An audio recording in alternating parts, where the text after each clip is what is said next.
Well, hello everybody. Welcome to LA Dodger Report, Spring Training Update and Opinion. So, we're a couple of weeks into spring training and things are looking good. Things are looking mostly up for the Dodgers. One great point are the Dodgers starters are looking very good as they start to stretch out their starts. Kershaw looking good. They're not scoring against him and looking healthy and starting out strong. Now, the only kind of slight negative that I might see about Kersh is that he's starting to leave that hanging fastball, that high straight fastball that home run hitters love to tag. Now, over the past couple seasons, Kershaw's home run numbers have been going up, and last year he gave up the most home runs ever in his career. And he's leaving that fastball hanging up, and guys are starting to plaster it. So let's hope that that doesn't become a home run derby type of pitch. But otherwise, Kershaw's looking good. That's the only small negative that I can possibly see.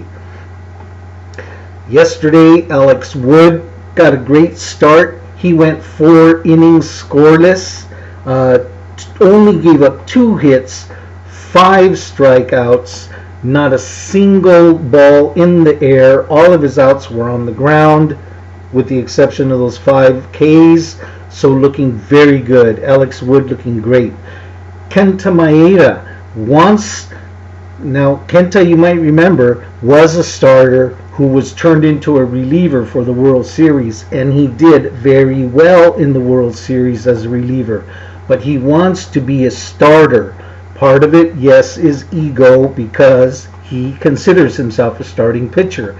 But the other part of it is that his contract is heavy on incentives, innings pitched, and that type of thing. So a reliever isn't going to get a whole lot of innings pitched. He wants starting rotation. And that's going to be one of our dramas for spring training, to see if Maeda can work his way into that rotation. He's looking very good. Maeda did well. He pitched 4 innings today. He gave up an early home run that they tagged pretty well. But otherwise, he settled down and did very, very well. Everybody gives up home runs now and then. My money's on Kenta Maeda. I hope that you make it into the starting rotation. All right. So before we get to who's not hot, let's talk about, you know what? Actually, let's talk real quickly about who's not hot before we get around to our beer. Who's not hot? Jock. Young Jock. I like the guy, but he's starting out in spring training looking lost at the plate once again.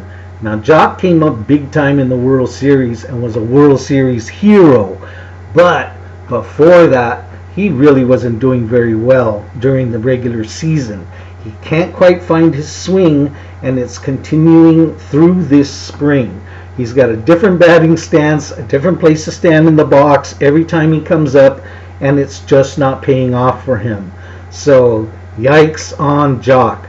And the other slight worry that we have a yikes is Corey Seager. Now, the Dodgers and Dave Roberts are telling us, don't worry, Corey Seager's going to be just fine. They're even adding this. Don't worry if Corey's not ready for opening day. What? Not ready for opening day? Yeah. Corey Seager has not started on the infield, hasn't played defense yet. Why? Because of that glass elbow, and so we're worried about that. The Dodgers are slightly concerned also. They won't tell you, but they're probably as concerned as I am. He's hitting well.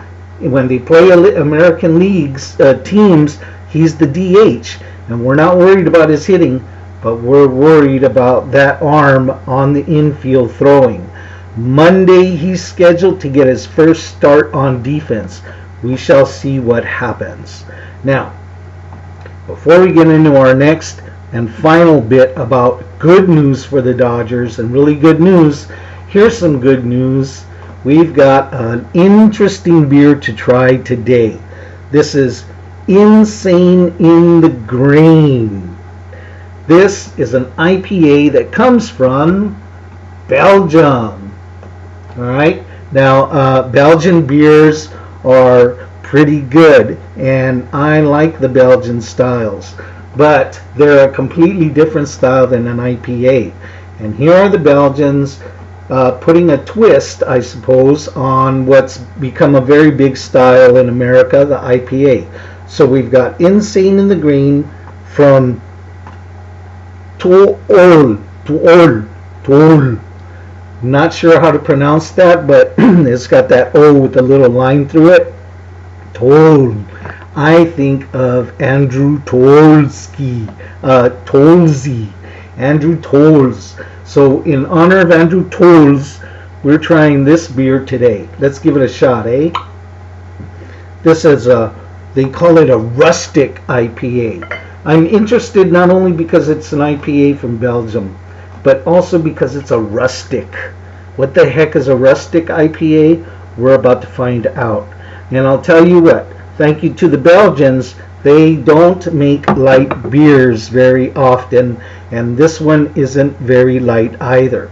This is an IPA that rolls in at 7.5 ABV. Give a smell. Oh, it's like a it's kind of warm, cozy kind of smell. Interesting. I like it. Is it rustic? Is that a rustic smell? Let's see if it's got a rustic taste. Color, a little bit of a dark amber there. Let's try this out. Let's see if we can taste the alcohol.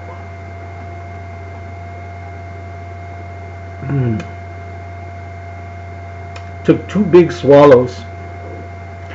Look at all that action going on inside the glass there. A lot of bubble action, and it's got some sediment in there floating around. It's low on the hoppy flavor, but it's definitely there. As a matter of fact, what they managed to do, let me try this again.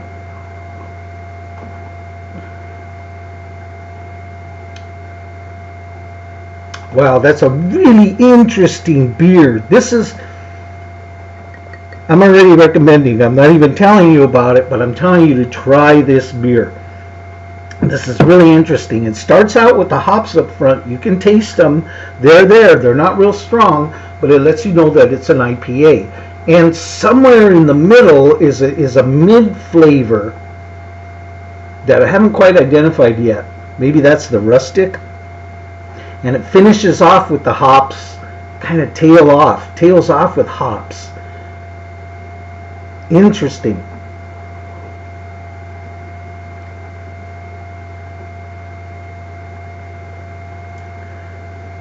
Very well balanced. I want to say it's almost got a flavor like those farmhouse styles, and maybe that's why they call it rustic. It's almost like a farmhouse flavor. The sediment, you don't really taste the sediment so much as like pieces or anything.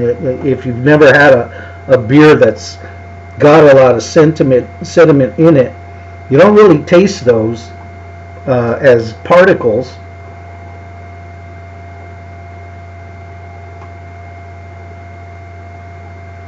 Boy, that's an interesting, complex beer. It finishes quickly. The taste finishes quickly with just a hint of the hops. A hint of the hops hang around.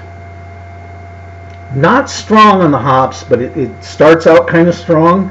You've got that farmhouse, warmish kind of, I can't place it, but maybe I will. Maybe I'll think of something. And then it finishes kind of quick, not dry, still like a moist finish, but the hops on the top of your roof of your mouth at the end. Well balanced, a nice run of flavor right through that. The taste is very pleasant. I like this beer. This is great. Insane in the Grain. Maybe I'm tasting the grains. I tried to read the bottle, but I didn't see anything here that gave me any kind of a hint as to what they're putting in it differently. I'll really have to go online and look it up, and I was hoping that I could deconstruct it just as I drank it here.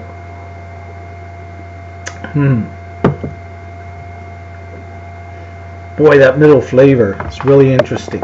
Very cool, very good beer here. Alright, now, moving on. Speaking of Toolsi, these are a couple of positives that are coming out of Dodger Spring Training right now.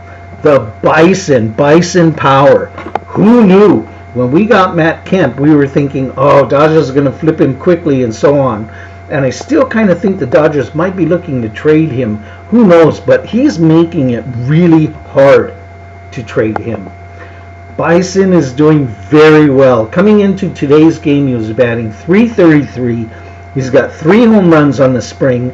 And today he showed some good speed, beating out an infield single and turning an out for a slower, plumper Matt Kemp that might have been an out, turned it into a single. So way to go. He's really showing like he wants to stay with LA.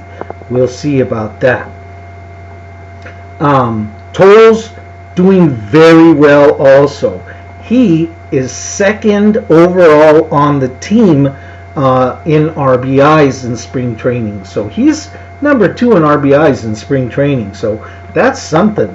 Tolzy is showing that he deserves to be with the big club as well. The spring is really starting to look into a battle for who gets opening day, Matt Kemp or Tolles. We shall see about that one, huh? It's turning into a good little battle.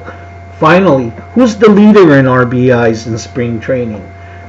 This guy who came out of almost nowhere, Jake Peter.